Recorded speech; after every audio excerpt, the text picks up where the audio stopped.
Good afternoon everyone.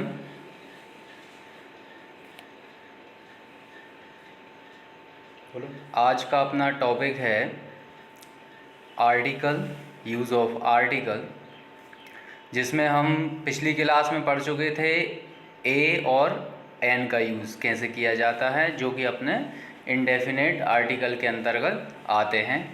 आज का जो टॉपिक रहेगा वो रहेगा यूज़ ऑफ दा, यानी डेफिनेट आर्टिकल। दा का यूज़ हम कैसे करते हैं और कहाँ कहाँ करते हैं।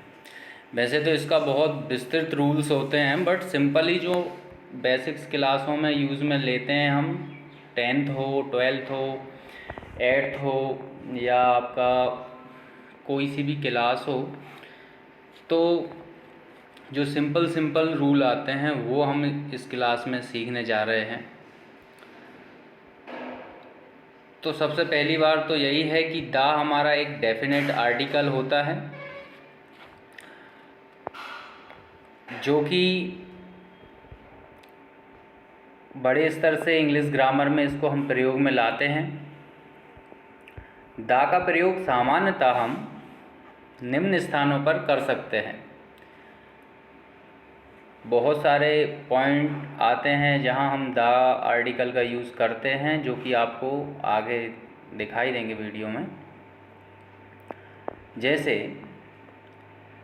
बड़ी बड़ी नदियों के नाम के आगे, अब कोई सी भी रिवर्स का नाम जब हम लोग बोलते हैं तो उसके नाम के आगे हमेशा दा का यूज़ किया जाता है। For example, the Ganga, the Narmada, the Brahmaputra, etc. बहुत सारी नदियाँ जो एक तरीके से कहा जाए कि इनका अस्तित्व बहुत वृहद लेवल पे होता है, बहुत विस्तृत लेवल पे जो फेमस होती हैं, तो वहाँ पर हम दा का यूज़ कर सकते हैं। अगला, जैसे आपके महासागर या महाद्वीपों के नाम के आगे भी हम दा का यूज़ करते हैं। For example, the Indian ocean, the Pacific ocean, the Asia, the Europe. तो इस तरीके से हम कर सकते हैं यहाँ पर भी आर्टिकल का यूज़।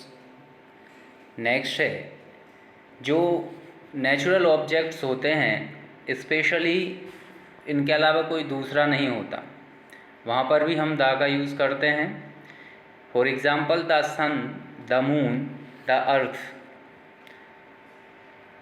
नेक्स्ट है आपके पर्वत, पठार या रेगिस्तान, आपके माउंटेन हो, प्लेट्यू हो या फिर डिज़र्ट हो, तो वहाँ पर भी हम दा का यूज़ करते हैं। For example, the Thar desert, the Himalaya, the Deccan plateau, ETC. Next है, दा का यूज़ हम दिशाओं के नाम के आगे, डायरेक्शंस के जब नाम लिए जाते हैं तो उनके आगे हम दा का यूज़ करते हैं। For example, the north, the south, the west, the east. Next है, जो हमारे रिलीजियस एपिक्स होते हैं, ग्रंथ, धार्मिक ग्रंथ होते हैं, उनके नामों के आगे भी हम दा का यूज़ करते हैं। For example, the Ramayan, the Bhagavad Gita, the Rigveda,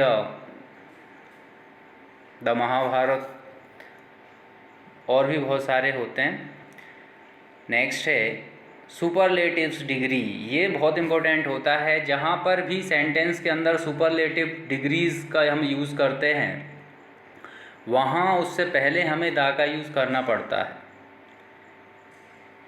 for example, the strongest, अगर इसका पूरा सेंटेंस बोला जाए, Rahul is the strongest player in his team, उसकी टीम का राहुल सबसे अच्छा प्लेयर है, तो इस स्ट्रॉन्गेस्ट जब हम कहेंगे तो उससे पहले दा यूज़ हमें करना ही पड़ेगा।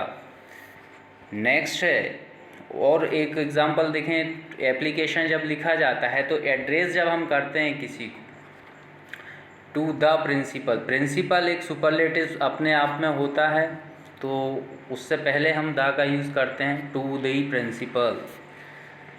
अगला देखें, ये बहुत मायने रखता है। यहाँ पे कंफ्यूज हो जाते हैं कि यहाँ द किस बेस पे आ गया, तो इसको ज़्यादा ध्यान देने की ज़रूरत है। जब एक ही सेंटेंस में, एक ही वाक्य में जब कोई संज्ञा बार बार प्रयोग में लाई जाए तो उससे पहले द का प्रयोग किया जाता है। जैसे cow is a pet animal, the cow is a useful animal. Beginning in the sentence, जब हम सेंटेंस की शुरुआत में देखते हैं तो काऊ इज़ अ पेट एनिमल। अब इसी काऊ को जब हम दोबारा से अपने सेंटेंस में यूज़ करना चाह रहे हैं तो उससे पहले हमें द का यूज़ करना पड़ेगा। अगला पॉइंट है, जब किसी व्यक्ति वस्तु ये विशेष को पर्टिकुलाइज करना है, उसको ही हमें केंद्रित करना है, उसकी तरफ हमें ध्यान केंद्रित करना है, तो द का प्रयोग किया जाता है वहाँ पर भी। जैसे children plucks flower from the rose plant. अब बच्चे फूल तोड़ रहे हैं, किस प्लांट से? अब तो रोज़ प्लांट से। तो डायरेक्ट अब हमारा अट्रैक्शन कहाँ होगा? केवल रोज़ प्लांट की तरफ। बहुत सारे प्लांट होंगे वहाँ पर, लेकिन हमारा ध्यान किस तरफ गया? डायरेक्ट रोज़ प्लांट की तरफ। इसलिए यहाँ पर हमने द का यूज़ किया। और फेमस बिल्डिंग्स होती हैं, वहाँ पर भी द का प्रयोग किया जाता है। The red fort, the sun temple, the white house, ETC। So इस तरीके से ये कॉमन स्ट्रक्चर्स, ये कॉमन रूल्स हैं द के। वैसे तो इसके स्ट्रक्चर अगर हम देखे जाएं तो आपका बहुत रूल्स होते हैं, कहाँ यूज़ करना है कहाँ नहीं करना है, पर 10th बेस के लेवल पे इतना इनफ है। हमने देखा है प्रीवियस क्लासों में कि बोर्ड एग्ज़ाम में भी देखे हैं तो बहुत सिंपली क्वेश्चन आते हैं जिन्हें हम इजीली कर सकते हैं। अगर हम इतना भी ध्यान रखते हैं तो बहुत आसानी से हमारा आर्टिकल का जो क्वेश्चन आएगा वो बन जाएगा, उसमें कोई प्रॉब्लम हमें फेस करनी नहीं पड़ेगी। तो क्लास, अब जो अपकमिंग क्लास होगी वो बिल्कुल आपकी सब्जेक्ट से रिलेटेड ही होगी। क्वेश्चन आंसर्स भी होंगे, ग्रामर भी होगा, और जो लेसन्स हैं वो आपके पहले पोएट्री के लेसन्स कंप्लीट कराए जाएंगे, इसके बाद आपके प्रोज के लेसन कंप्लीट कराए जाएंगे, क्वेश्चन आंसर भी आपको अवेलेबल कराए जाएंगे, ग्रामेटिकल क्लास भी आपको अवेलेबल कराई जाएगी। बस आप लोग समय दें, नियमित क्लास को अटेंड करें, और जो इंस्ट्रक्शंस स्कूल प्रबंधन की तरफ से आपको दिए जा रहे हैं, जितना एफर्ट आपकी हेल्प के लिए इस कंडीशन में स्कूल प्रबंधन कर रहा है, स्कूल मैनेजमेंट कर रहा है, उसका आपको लाभ उठाना चाहिए। और जो भी यहाँ से रूल्स और रेगुलेशंस आपके लिए प्रोवाइड कराए जा रहे हैं उनको फॉलो भी आपको बिल्कुल करना चाहिए, क्योंकि सब कुछ आपके लिए किया जा रहा है। सो इसका ज़्यादा से ज़्यादा इस क्लास का आप लोग बेनिफिट उठाएं और बहुत अच्छा करें। Thank you for watching our YouTube channel.